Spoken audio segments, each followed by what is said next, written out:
নমস্কার সবাইকে, শুভ সন্ধ্যা।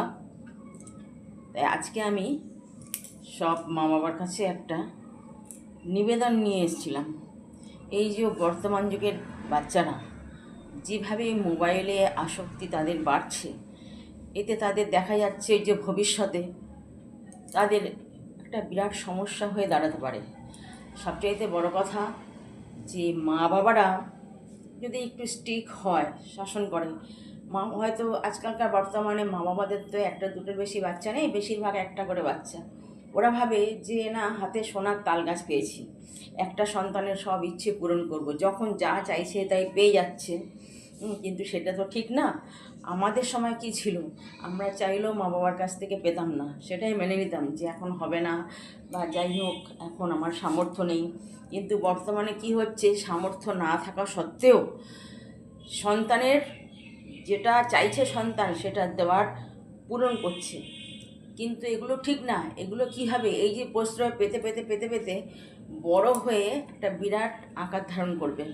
অতএব বাচ্চাকে সুশিক্ষা দিতে হবে, বাচ্চাকে বলতে হবে যে এই যে পৃথিবীতে এসছো, আমরা সবাই লড়াই করছি, লড়াই করে বেঁচে থাকতে হবে, সব কিছু মানিয়ে নিতে হবে, অ্যাডজাস্টমেন্ট করতে হবে।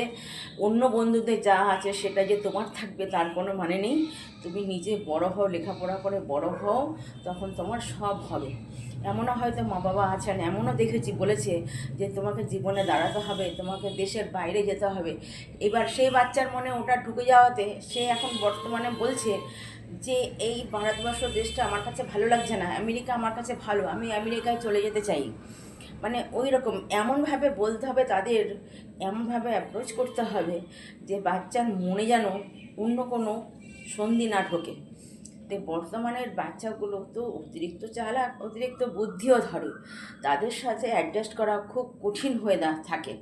তো অতএব মা বাবার কাছে আমার একমাত্র অনুরোধ থাকলো, ওরা যখন যা চাইবে আপনারা তখন তাই দেবেন, সেইটা না। অনেক বাচ্চা আছে খাবে, খাওয়ার সময় মোবাইল দেখে খাবে, কিন্তু এই অভ্যাসটা ত্যাগ করুন। আজকে খাওয়া ছোট একটা বাচ্চা যে 4-5 বছর 6 বছরের বাচ্চা মোবাইল দেখে দেখে খাচ্ছে, এরপর তার একটা বদ অভ্যাস হয়ে যাবে, মোবাইল ছাড়া সে চলতে পারবে না। তাকে বোঝাতে হবে যে মোবাইল দেখলে চোখ খারাপ হয়ে যেতে পারে। অতএব খাওয়ার সময় খাবে, পড়ার সময় পড়া, খেলার সময় খেলা, মোবাইল দেখার সময় মোবাইল দেখা। এইবার যদি এগুলো ছাড়াতে পারেন তো খুবই ভালো, আর না যদি ছাড়াতে পারেন তাহলে তো আর কিছু করণীয় নেই, যেটা ছোটো থেকে অভ্যেস হয়ে রয়েছে মানে সেটাই চলবে। তাই মা বাবাকে অনুরোধ করছি,